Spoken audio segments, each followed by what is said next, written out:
So this is my cockatiel, Icarus. He's really very sweet.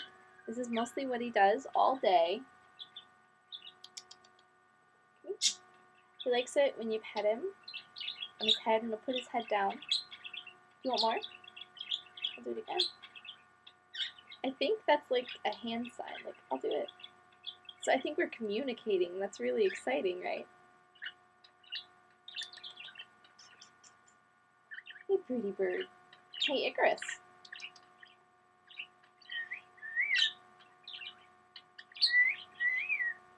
I actually can't whistle that well, so the bird's got one up on me.